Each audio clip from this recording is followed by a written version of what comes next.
How to replace the SSD. What you will need. The new SSD. A Phillips screwdriver.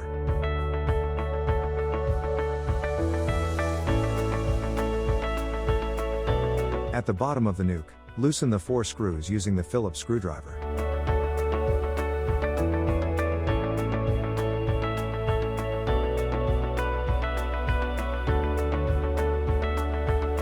After loosening the screws, remove the cover by pulling it upwards.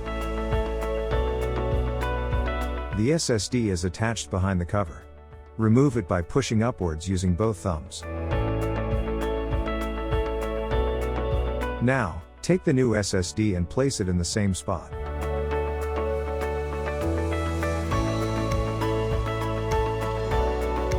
Pay attention to the SSD slot.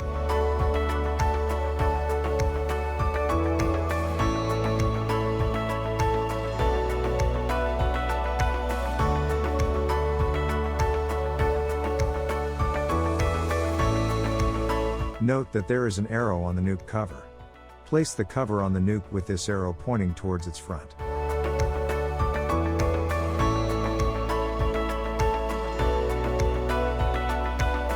Now, tighten the screws again and it will be ready.